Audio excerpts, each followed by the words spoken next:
Xylem learning നിങ്ങളുടെ സ്വന്തം പ്രിട്ടീമീസ് ആണ്. എല്ലാവരും ഉഷാറായിട്ടിരിക്കുന്നു അല്ലെ? അപ്പൊ നമ്മുടെ സ്കൂളുകളിൽ ഇതാ ക്രിസ്മസ് എക്സാമിന്റെ ഒക്കെ ഒരു പൊടിപൂരം തുടങ്ങിയിട്ടുണ്ട്. പക്ഷെ അതിന്റെ സൈഡിൽ കൂടെ കലോത്സവവും അതുപോലെ സ്പോർട്സും കാര്യങ്ങളൊക്കെ നടക്കുന്നുണ്ട്. പക്ഷെ നമ്മുടെ ടോപ്പിക്സ് ഒന്നും നമ്മൾ എന്ത് ചെയ്യാൻ പാടില്ല, ഒഴിവാക്കാൻ പാടില്ല അല്ലെ? അങ്ങനെയാണെങ്കിലും 10ാം ക്ലാസ്സുകാരുടെ ഒരു പ്രധാന ഹോബി എന്ന് പറഞ്ഞാൽ സ്കൂളിലെ പഠിത്തം ഒഴിവാക്കിയിട്ട് വേറെ എന്തിലേക്ക് നിങ്ങളെ വിടില്ല. അതുകൊണ്ട് നമുക്ക് പഠിക്കാനുള്ളത് എന്ത് ചെയ്യണം, നമ്മൾ നല്ല രീതിയിൽ ഫോക്കസ് ചെയ്ത് തന്നെ പഠിക്കണം കേട്ടോ. അപ്പൊ കീപ്പിംഗ് ഡിസീസസ് ഹെവി, അകറ്റി നിർത്താം രോഗങ്ങളെ, പാഠഭാഗം എന്ന് പറയുന്നത് കുറെ നിങ്ങൾ ഇപ്പം മുന്നോട്ട് പോയിട്ടുണ്ട്. പക്ഷെ അതിൽ നിങ്ങൾക്ക് എളുപ്പത്തിൽ ഈ ഒരു ചാപ്റ്റർ പഠിക്കാൻ വേണ്ടിയിട്ടാണ്, അല്ലെങ്കിൽ അത് പറഞ്ഞു തരാൻ വേണ്ടിയിട്ടാണ് മിസ് ഇന്ന് നിങ്ങളുടെ അടുത്തേക്ക് വന്നിട്ടുള്ളത്. അപ്പൊ വേഗം തന്നെ നമുക്ക് ആ ടോപ്പിക് ഒന്ന് ഒറ്റയടിക്ക് വേഗം തന്നെ വളരെ ഷോർട്ടായിട്ടൊന്ന് പഠിച്ചു നോക്കാം. അതായത് ഈ ഒരു പാഠഭാഗത്ത് നമ്മൾ വിവിധ രോഗങ്ങളെ പറ്റിയിട്ടും രോഗകാരികളും, അതായത് ഡിസീസസ് കോസ് ചെയ്യുന്ന പാത്തജൻസിനെ പറ്റിയിട്ടും ഒക്കെയാണ് നമ്മൾ പഠിക്കുന്നത്. അപ്പോൾ ആദ്യം തന്നെ നമ്മൾ മനസ്സിലാക്കേണ്ട കാര്യം വാട്ട് ഈസ് ഡിസീസ് എന്നുള്ളതാണ്. അപ്പം നമ്മുടെ ബോഡിയിലുള്ള ഒരു ആന്തര സമസ്ഥിതി തെറ്റിക്കുന്ന അവസ്ഥയെ, നമ്മുടെ ഹോമിയോസ്റ്റാസിസിനെ ഡിസ്റപ്റ്റ് ചെയ്യുന്ന കണ്ടീഷനെയാണ് നമ്മൾ എന്ത് പറയുന്നത്, ഡിസീസ് അല്ലെങ്കിൽ രോഗം എന്ന് പറയുന്നത്. അപ്പം രോഗാണുജന്യം അല്ലാത്തതുമുണ്ട്, രോഗങ്ങൾ ഉണ്ട്, അതല്ലാതെ തന്നെ രോഗാണുജന്യമായിട്ടുള്ള രോഗങ്ങളുണ്ട്. അപ്പം രോഗകാരികൾ പാത്തോജനിക് ആയിട്ടുള്ള ഡിസീസസുകളുണ്ട്, നോൺ പാത്തോജനിക് ആയിട്ടുള്ള ഡിസീസസുകളും നമുക്ക് കാണാൻ കഴിയും. അപ്പൊ ഡിസീസസിനെ നമ്മൾ രണ്ടായിട്ട് കാറ്റഗറൈസ് ചെയ്തു എന്ന് വിചാരിക്കാം. കമ്മ്യൂണിക്കബിൾ സാംക്രമിക രോഗങ്ങൾ, അതുപോലെ നോൺ കമ്മ്യൂണിക്കബിൾ സാംക്രമികമല്ലാത്ത രോഗങ്ങൾ. അപ്പൊ നമുക്ക് പാത്തോജനിക് അല്ലെങ്കിൽ നോൺ പാത്തോജനിക് എന്ന് നമ്മൾ തിരിച്ചു. രോഗങ്ങളെ നമ്മൾ എന്തു ചെയ്തു, രോഗാണുജന്യവും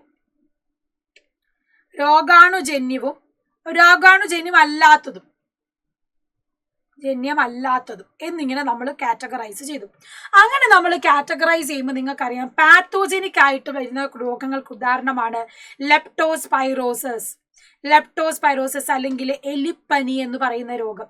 അതുപോലെ തന്നെ വരുന്നതാണ് എന്ത്, നമ്മളിപ്പോ വൈറസ് പരത്തുന്ന രോഗങ്ങളാണെങ്കിൽ നിപ്പ അല്ലെ, നിപ്പ പകരുന്ന രോഗമാണ്.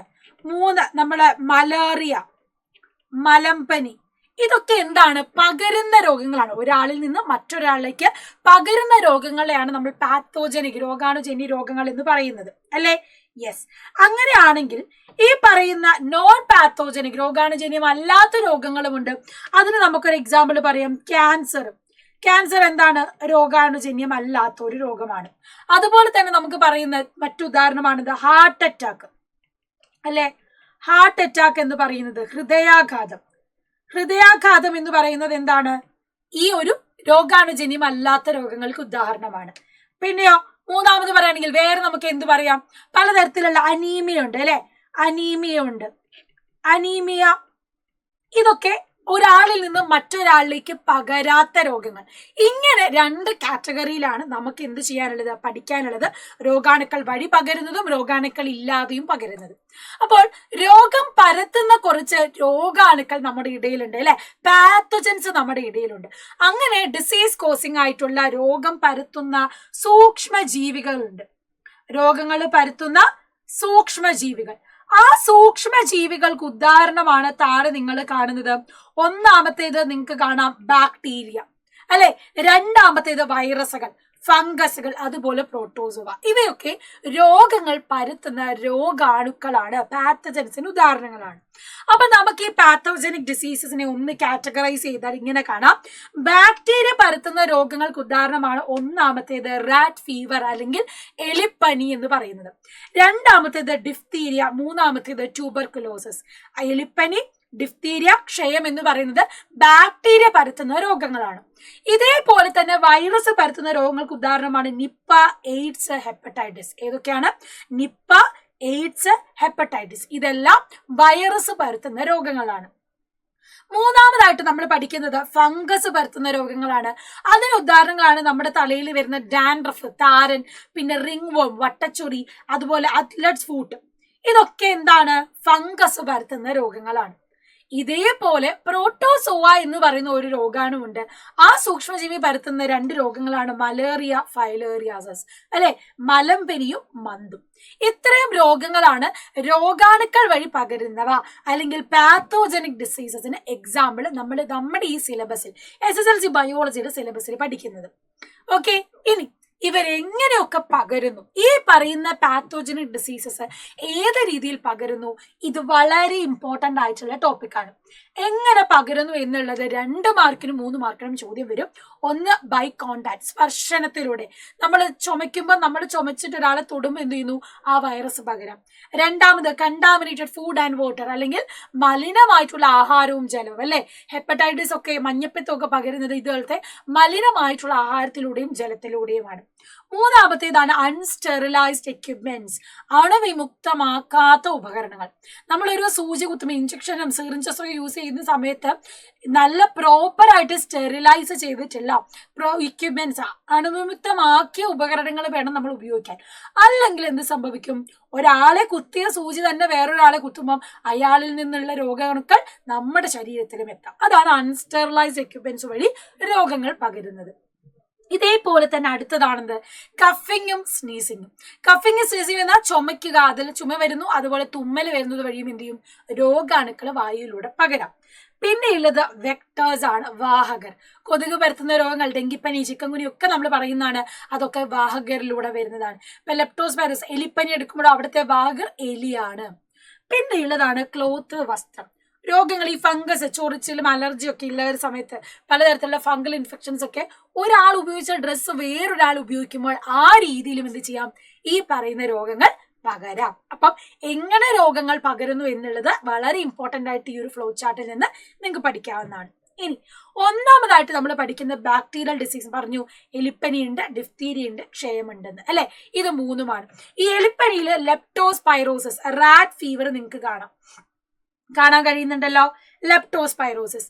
അതില് ലെപ്റ്റോസ്പൈറ എന്ന് പറയുന്നതാണ് അവിടുത്തെ പാത്തോജൻ, രോഗകാരി എന്ന് പറയുന്നത് ആരാണ്, ലെപ്റ്റോസ്പൈറ. ലെപ്റ്റോസ്പൈറയാണ് അവിടുത്തെ രോഗകാരി എന്ന് പറയുന്നത്. എലിപ്പനി കോസ് ചെയ്യുന്ന, എലിപ്പനിക്ക് കാരണമാവുന്ന രോഗാണു എന്ന് പറയുന്നത് ലെപ്റ്റോസ്പൈറ എന്ന് പേരുള്ള ഒരു ബാക്ടീരിയ ആണ്. അതുകൊണ്ടാണ് നമ്മൾ അതിനെ ലെപ്റ്റോസ്പൈറോസിസ് എന്ന് വിളിക്കുന്നത്. അവിടുത്തെ വാഹകർ, അവിടെ ഈ രോഗം പരത്തുന്ന ആളാണെന്ത്, എലി, അല്ലെങ്കിൽ നമ്മുടെ വെക്ടർ എന്ന് പറയുന്നത് റാറ്റ് ആണ്.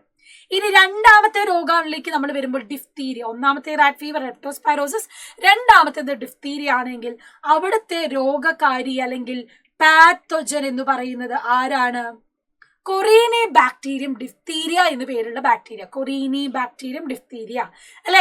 കൊറീനി എന്ന് പറയുമ്പോൾ കൊറിയക്കാരിയാണോ നിങ്ങൾ വിചാരിക്കരുത്, കൊറീനി ബാക്ടീരിയം ഡിഫ്തീരിയ ആണെന്ത്, ആ ഡിഫ്തീരിയ അവിടെ തന്നെ ഉണ്ട്. കൊറീനി ബാക്ടീരിയം, കൊറിയക്കാരിയായ ബാക്ടീരിയ എന്ന് ആലോചിക്കുക. അതാണ് നമുക്ക് ഡിഫ്തീരിയ, തൊണ്ടമുള്ളിന് കാരണമായിട്ടുള്ള രോഗം. അപ്പൊ അവിടുത്തെ കാരണക്കാരി കൊറീനിയ ബാക്ടീരിയ ഡിഫ്തീരിയ ആണ്. എങ്ങനെയാണ് അത് പകരുന്നത്, ത്രൂ എയർ. നമ്മൾ ചുമയ്ക്കുന്നതിലൂടെ, എയർ വഴി കഫ് ചെയ്യുമ്പോൾ, സ്നീസ് ചെയ്യുമ്പോൾ, അപ്പൊ ചുമയും തുമ്മലൊക്കെ വഴിയാണ് എന്ത് ചെയ്യുന്നത്, ഈ രോഗം പകരുന്നത്. അല്ലാതെ ഇവിടെ വാഹകരൊന്നുമില്ല. ഇനി ട്യൂബർക്കുലോസിസിലേക്ക് വരുമ്പോഴോ അവിടുത്തെ രോഗകാരി മൈക്കോ ബാക്ടീരിയം ട്യൂബർക്കുലോസിസ്. ട്യൂബർക്കുലോസിസ് അവിടെ തന്നെയുണ്ട്. നിങ്ങൾ ഓർക്കേണ്ടത് മൈക്കോ ബാക്ടീരിയമാണ്.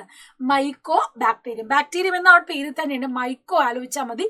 ട്യൂബർക്കുലോസിസ് അല്ലെങ്കിൽ ക്ഷയത്തിന് കാരണമായത് മൈക്കോ ബാക്ടീരിയ ആണ്. അതും വായുവിലൂടെ പകരുന്ന രോഗമാണ്. വായുവിലൂടെ തന്നെ പകരുന്ന രോഗമാണ്. ചുമയ്ക്കുന്ന സമയത്ത് വായുവിലൂടെ രോഗാണുക്കൾ പകരുന്നു. ഓക്കെ, അപ്പൊ ഇതാണ് ബാക്ടീരിയ പരത്തുന്ന 3 രോഗങ്ങൾ.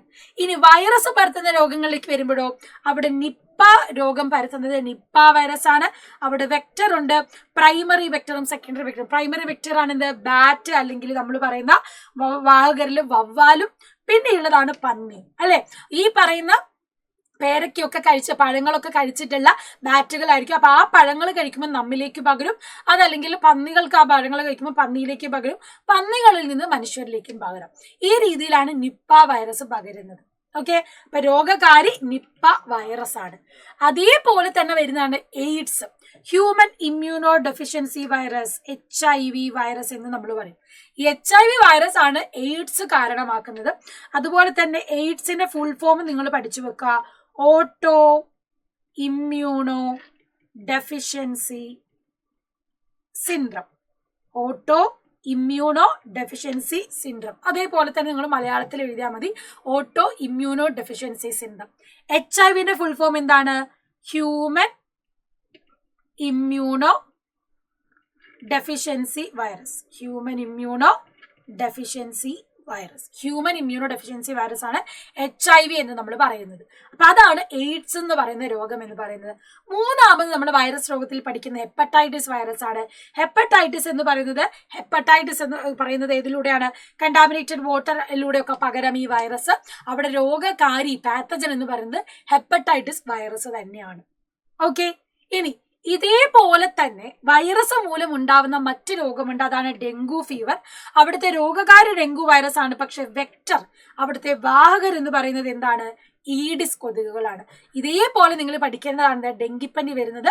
ഡെങ്കിപ്പനിക്ക് കാരണമായത് ഡെങ്കു വൈറസ് ആണ്, പക്ഷെ ഈ ഡെങ്കു വന്ന ഒരാളെ ഈഡിസ് കൊതുക് കടിച്ചിട്ട് അതേ ഈഡിസ് കൊതുക് വേറൊള്ള ആളെ കടിക്കുമ്പോഴാണ് ഈ രോഗം മറ്റൊരാളിലേക്ക് പകരുന്നത്. അതാണ് ഈഡിസ് കൊതുകുകൾ. ക്ലിയർ ആയില്ലേ? അപ്പൊ ഈ രീതിയിലാണ് എന്ത് ചെയ്യുന്നത്? നമ്മുടെ ബാക്ടീരിയൽ ഡിസീസസും വൈറസ് ഡിസീസസും പഠിക്കുന്നത്. അതിനുള്ള കാരണങ്ങളും രോഗകാരികളും നിങ്ങൾ പഠിച്ചല്ലോ. അപ്പം പാത്തജൻ ഏതാണ്, വെക്ടർ ഏതാണ്, രോഗങ്ങൾ ഏതാണെന്ന് ഈ ഒരു ഫ്ലോ ചാർട്ട് വഴി മാത്രം പഠിക്കാം. ഇനി നമുക്ക് ഫംഗസ് ഡിസീസും അതുപോലെ തന്നെ എന്തും പഠിക്കാനുണ്ട്? പ്രോട്ടോസോവൻ ഡിസീസസും പഠിക്കാനുണ്ട്. അത് അടുത്ത വീഡിയോ ആയിട്ട് നിങ്ങൾക്ക് വീണ്ടും വരും മിസ്. ഈ എല്ലാ ഭാഗങ്ങളും എക്സ്പ്ലെയിൻ ചെയ്യാനും ഈ രോഗങ്ങളൊക്കെ ട്രാൻസ്മിറ്റ് ചെയ്യുന്നത് എങ്ങനെയാണെന്നും കൂടെ വേറൊരു വീഡിയോയിൽ നിങ്ങൾക്ക് എന്തായാലും പറഞ്ഞു തരുന്നതാണ്. So see you soon.